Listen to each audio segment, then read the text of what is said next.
dans sa capitale, Salvador, une ville qui reçoit le 6e pré-congrès qui précède le 9e congrès de la diaspora africaine qui se tiendra à Lomé au Togo. Les chefs d'État du continent ont décidé de recevoir cette grande rencontre au cœur du panafricanisme triomphant et ont donc chargé le président Faure Gnassingbé d'abriter cette rencontre à Lomé. Et nous avons le grand plaisir d'avoir sur ce plateau de la télévision panafricaine le professeur Robert Dussey qui est ministre des Affaires étrangères et des Togolais de l'étranger et qui est donc la cheville ouvrière de l'organisation de cette 9e rencontre de la diaspora africaine à Lomé. Merci à vous, professeur, de nous faire cet honneur. Merci, bonjour. On vous a suivi tout à l'heure dans un discours phare, un discours poignant dans lequel vous reveniez sur ce qui a fait ressurgir un panafricanisme triomphant tel qu'on l'avait vécu juste après la Deuxième Guerre mondiale avec notamment les grandes figures emblématiques de cette cause que nous connaissons tous. Vous avez dit tout à l'heure que si ce sentiment a ressurgi, c'est parce que les Africains aujourd'hui se sont encore retrouvés martyrisés, parfois humiliés, et que cela pousse à un repli essentiel sur soi qui permet même ici de sauver l'âme de la personne et même son existence. Alors pourquoi êtes-vous allé aussi loin dans vos propos qui auraient pu peut-être blesser certains en parlant de leur capacité à pouvoir montrer un dénigrement de l'Africain en ce 21e siècle? Je vous remercie pour votre intérêt pour l'organisation du 9e congrès. Mais je crois que mes propos n'étaient pas offensants. C'est une réalité. Quand vous discutez avec toutes les Africaines, tous les Africains aujourd'hui, les gens se sentent blessés, les gens se sentent humiliés, les gens se sentent bafoués dans leur propre dignité. Donc en fait, ce que nous faisons et ce que nous avions dit, c'est de dire peut-être un peu plus haut ce que les gens pensent et n'osent pas le dire, même ne le disant pas avec méchanceté. Ce que nous réclamons, ce que les Africains réclament, ce que les Noirs d'Afrique réclament, les Noirs du Brésil, ici les Afro-Brésiliens, les Afro-descendants, nous sommes à Bahia, venus de partout, dans les Caraïbes, des États-Unis, c'est que nous soyons respectés. Donc ce n'est pas un discours offensant, c'est un discours de vérité pour que notre humanité, qui est une humanité partagée par tout le monde, du moins théoriquement, soit reconnue par ceux qui nous dénient cette humanité. Donc la vision du panafricanisme que nous incarnons aujourd'hui, ce n'est pas du tout un panafricanisme polémique. Il faut regarder, il faut retourner au père fondateur du panafricanisme, depuis William, depuis le siècle passé. C'est d'abord un retour, une quête d'identité, à un moment donné de retour à nos sources et également d'affirmation du noir que nous sommes. Donc pour nous, nous pensons que nous avions une humanité partagée, mondiale, et elle doit être reconnue par tous. C'est tout ce que nous réclamons.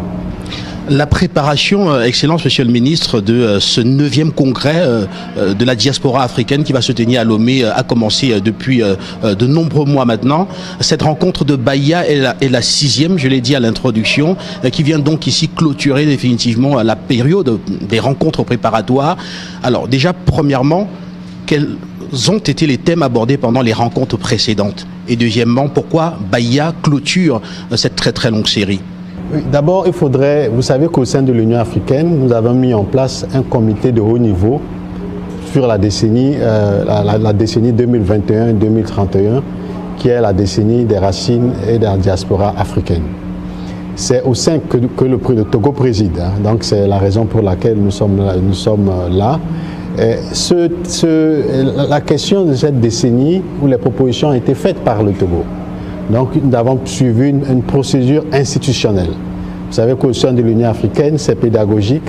Quand vous devez faire passer un dossier à la conférence des chefs d'État, qui est l'instance suprême de décision, ça commence par ce que nous appelons le COREP, donc le conseil ou le comité des ambassadeurs à Addis Abeba. Après, ça va au niveau du conseil exécutif, qui est le comité des ministres des Affaires étrangères et la conférence des chefs d'État. Donc ce dossier a été introduit en 2020 déjà par le Togo, en passant par le COREP, le conseil exécutif et la conférence des chefs d'État. Donc lors du sommet de février 2021, nous étions en plein Covid, la conférence des chefs d'État et de gouvernement de l'Union africaine a décidé la décennie 2021-2031, la décennie consacrée aux racines noires et à la diaspora. Donc plusieurs activités ont été programmées pour cette décennie, dont celle d'organiser le 9e congrès panafricain. Le 8e congrès panafricain, comme vous le saviez, avait eu lieu en Afrique du Sud. Et depuis lors, il n'y a plus eu de congrès panafricain. Donc l'idée nous est venue de proposer, et cette proposition a été retenue par le comité, le haut comité, composé des 15 pays, des 15 pays africains. Et je vous explique que les 15 pays, ça veut dire que nous avons 5 régions en Afrique. Donc c'est 3 pays par région. Évidemment, 3 fois 5 font 15. Donc les 15 pays, donc les 5 régions africaines ont été représentées. Et on a décidé d'organiser ce 9e congrès à Lomé.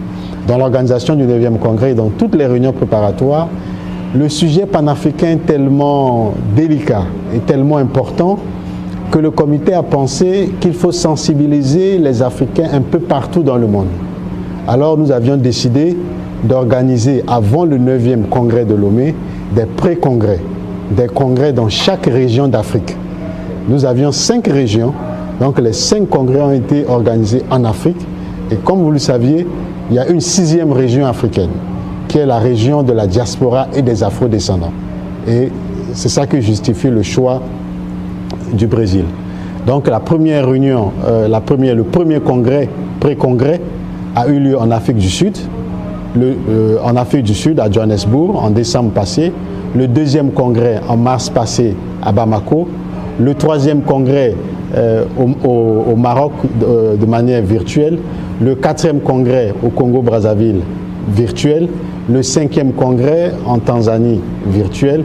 Et le 6e congrès, le dernier pré-congrès, ici à Salvador de Bahia, au Brésil. Donc, pourquoi le Brésil? Ce choix s'imposait. D'abord parce que, comme vous le saviez, la communauté afro-brésilienne est l'une des communautés les plus fortes au monde. Pour ne pas dire la 2e communauté afro-africaine, noire, afro-descendante du monde, même après l'Afrique.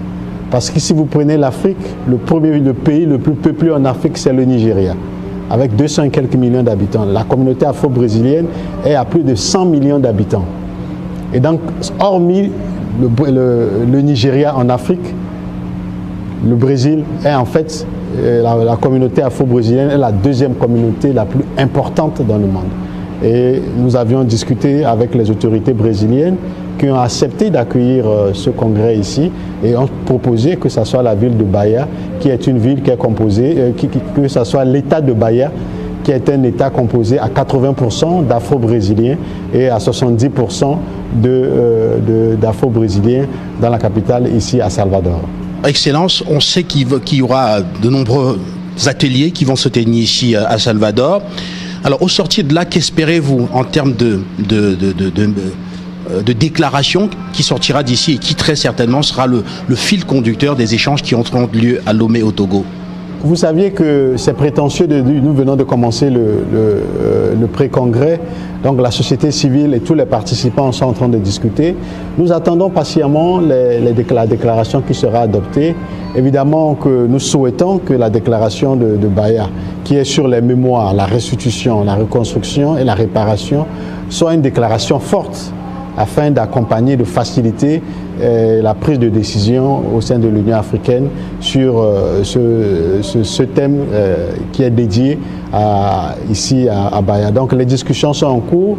Nous voulons laisser la parole libre à tous les participants de la diaspora et des afro-descendants de partout, pas seulement des afro-brésiliens, qu'ils puissent faire des propositions et à travers la déclaration, nous allons apprécier. Et bien sûr que l'idée est que toutes les déclarations, avec celle de Bahia, ce sera la 6e déclaration qui sanctionne les 6 pré-congrès.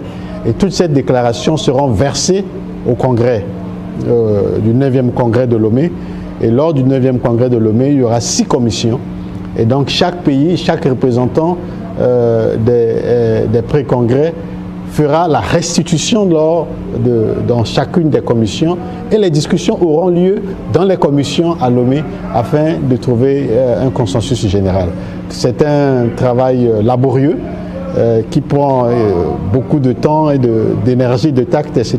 Mais nous espérons que de Bahia, comme pour les 5 pré-congrès précédents, les déclarations vont aider à la prise de décision. C'est ce que nous souhaitons.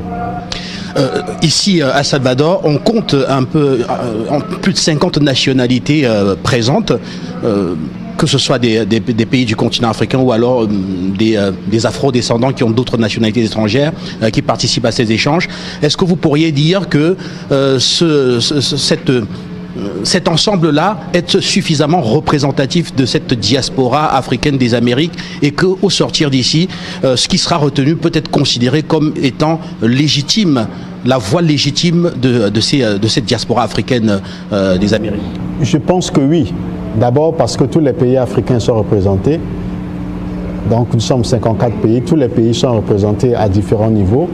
Et au niveau des communautés afrodescendantes, elles sont toutes représentées. Si nous sommes ici, à Salvador de Bahia, c'est d'abord pour les afrodescendants, donc les afrodescendants des Caraïbes, précisément, et des États-Unis, y compris ceux de la région de l'Amérique latine, sont tous là. Donc tout le monde est là et nous pensons que les décisions seront représentatives. On n'a pas de doute que ces décisions reflètent vraiment la vision et la volonté des populations, des afro-descendants qui vivent dans leur chair les réalités de leur vie comme noirs et afro-descendants dans la région et dans la diaspora. Comment est-ce qu'on pourrait, de votre point de vue, faire en sorte que ce panafricanisme triomphant qui monte en puissance aujourd'hui puisse servir une véritable émancipation des causes africaines et permettre même, pourquoi pas, et tire le développement du continent africain vers le haut? On a entendu tout à l'heure en salle plusieurs intervenants dire que la culture est un élément de développement essentiel qui représente aujourd'hui 6% du produit intérieur brut mondial et donc un repli de soi aussi peut être un facteur de création de richesse. Alors pour faire simple, comment pensez-vous que ce panafricanisme puisse tirer le développement économique et social de l'Afrique?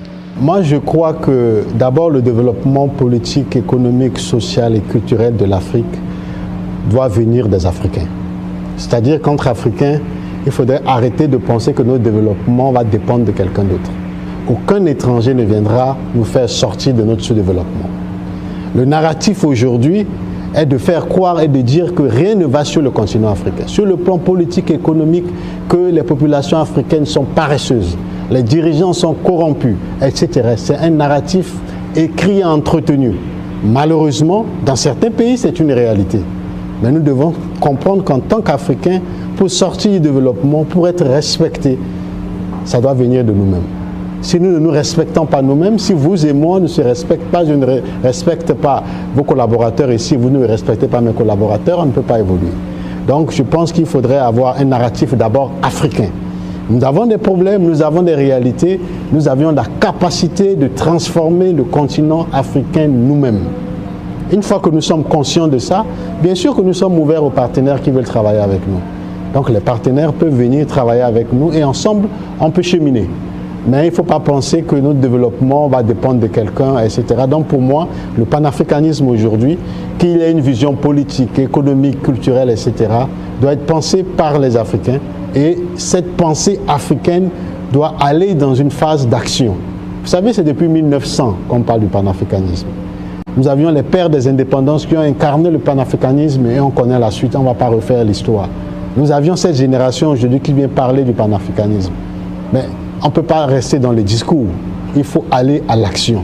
Nous, ce que nous souhaitons, c'est un panafricanisme qui soit sur un panafricanisme de terrain pour transformer la vie des populations africaines.